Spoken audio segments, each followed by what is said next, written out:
अगर आपको मेरी रेसिपीज़ देखना पसंद है तो मेरे चैनल को सब्सक्राइब कीजिए। बराबर में जो बेल आइकन है इसको दबाने से आपको सबसे पहले मेरी वीडियोस देखने मिलेगी।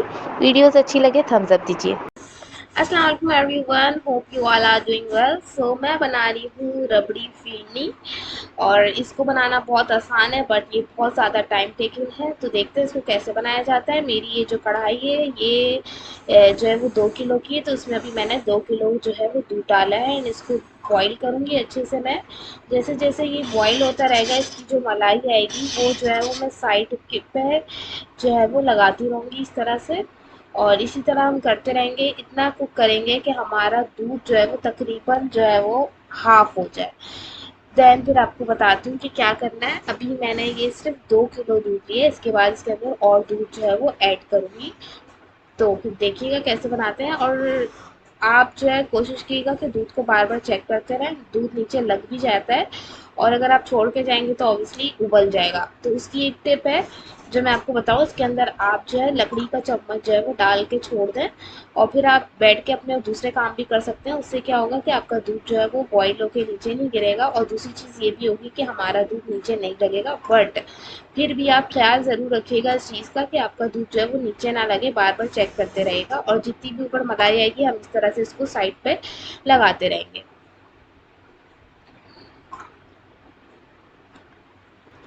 वैसे तो मैं ये फुल फैट मिल्क से बना रही हूँ, भैंस का दूध है। अगर आप चाहें तो गाय का दूध भी यूज़ कर सकते हैं, लेकिन मैं जो है वो भैंस के दूध से बना रही हूँ, ज़्यादा अच्छा बनेगा। फुल फैट होता है, अगर आप नहीं बनाना चाहते उससे आप अपनी चॉइस से कोई सा भी दूध यूज़ कर सकते हैं। तो ये आपके ऊपर है। ठीक है, अब देखें मैंने अच्छी तरीके से जो है वो साइड पे ऐसे कर करके जो है मलाई जो है वो चिपका ली है। और कोशिश कीजिएगा आपका पैन नॉन स्टिक हो। मेरा नॉन स्टिक था बट ये जो है वो अब नॉन स्टिक नहीं रहा है पूरे तरीके से। बट आप कोशिश कीजिएगा नॉन स्टिक हो, उससे ये होगा कि आप जो है जिस तरह से मलाई में उखाड़ेंगे तो ज़्यादा अच्छे तरीके से उखड़ेगी। अब देखें इसकी साइड पे मैंने जितनी भी मलाई जो है वो लगाई थी वो देखें कितनी अच्छे तरीके से लेयर्स में जो है वो उतर रही है। तो इससे दूध जो है वो बहुत ज़्यादा थिक हो गया है और रिच भी हो गया है। अब देखें हमारा दूध तकरीबन हाफ हो गया है। मैंने इसको इतना पकाया। अब इसके अंदर मैं 1 किलो दूध जो है वो और शामिल कर लूँगी। पहले 2 किलो था दूध, तो 2 किलो दूध की मैंने रबड़ी बनाई थी और अब इसके अंदर मैं 1 किलो दूध और सा बना ऐड कर लूँगी। और इसको जो है हम इसके ऊपर भी मलाई आती रहेगी तो इसको भी हम साइड पे लगाते रहेंगे।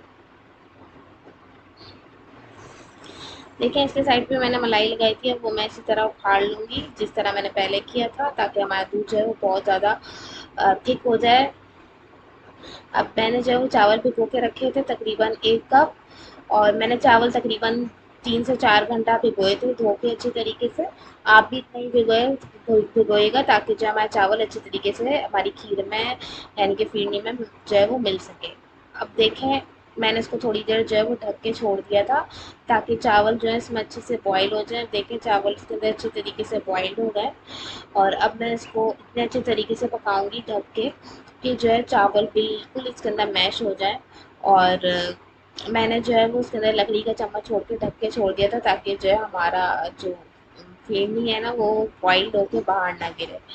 और सफाई का भी ख्याल रखना है हमने, कहीं चूल्हे गंदे हो जाए तो फिर बाद में साफ़ करें तो बड़ा मुश्किल होती है। तो अब देखें मैंने इसी तरह इसको ढक ढक के पकाया और इसको हल्की आंच पे मैंने पकाया। अब इसके अंदर मैं जो है वो नीडो ऐड कर लूँगी। नीडो जो है मैंने तकरीबन 2 कप यूज़ किया है। 3 किलो दूध था तो उस हिसाब से मैंने यूज़ किया। मैं थोड़ा थोड़ा करके स्टेप में डालूँगी ताकि जो है इसमें लम्स ना बने। कोशिश कीजिएगा बिल्कुल भी लम्स ना बने, जितने भी लम्स बने आप उसको जो है वो मिक्स कर करके जो है बिल्कुल ही ख़त्म कर दें। ठीक है, तो इसी तरह जो है मैंने जो है अपना जितना भी ड्राई मिल्क था वो मैंने इसमें अच्छे तरीके से जो है वो मिक्स कर लिया है। और ये इतनी थिक हो गई है कि जब ये ठंडी होगी ना तो और ज़्यादा थिक हो जाएगी। तो अभी हम इसमें शुगर ऐड करेंगे तो इसकी जो है थिकनेस है वो थोड़ी सी थिन हो जाएगी। ठीक है, तो अभी हमने इसमें शुगर ऐड नहीं की। शुगर भी हम उस हिसाब से ऐड करेंगे कि हमारे नीडो में भी जो है वो मिठास होती है, तो उस चीज़ का आपने ख़ास ख्याल रखना है। मैंने इसको हल्की आंच पे ढक के छोड़ दिया था ताकि जो है ये और ज़्यादा कुक हो जाए। अब इसके अंदर मैंने थोड़ा सा केवड़ा वाटर डाला है, एक ढक्कन के करीब। वो जो है डाइल्यूटेड था, अगर आपका डाइल्यूट है तो आप डाइल्यूट करके डालें। और इसमें मैंने तकरीबन ½ टी स्पून के करीब जो है वो इलायची पाउडर ऐड किया है। अब मैं इसको इतने अच्छे तरीके से कुक करूँगी कि ये जो है वो थोड़ा-सा जो है ना इसके अंदर बिल्कुल भी जो हमारे चावल मोटे-मोटे दिख रहे होते हैं वो ना दिखें, बिल्कुल चावल अच्छे तरीके से मैश हो जाएँ। अब इसके अंदर जो है मैं चीनी ऐड कर दूँगी।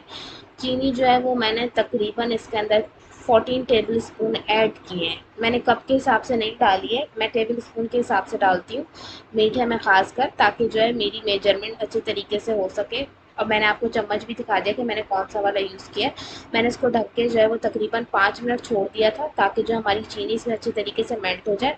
अब देखें इसकी जो थिकनेस जो पहले थी ना वो उससे काफ़ी चेंज हो गई है। अब हमारी फिरनी बन के तैयार है। मैंने इसको ठंडा कर लिया था अच्छे तरीके से। अब मैं इसको जो है वो सर्व करूँगी।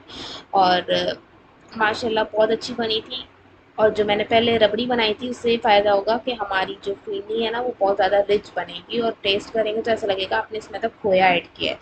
तो ये बहुत ही अच्छी ट्रिक है, आप चाहें तो ज़रूर यूज़ कीजिएगा और मुझे फीडबैक दिएगा। मेरे चैनल को सब्सक्राइब कीजिएगा और कमेंट्स करें, शेयर करें, लाइक करें, सब्सक्राइब करें, और मुझे ज़रूर बताएं कि मेरी वीडियोस आपको कैसी लगती हैं। अब मैं आप लोगों से नेक्स्ट वीडियो में मिलूँगी, तब तक के लिए टेक केयर, अल्लाह हाफ़िज़।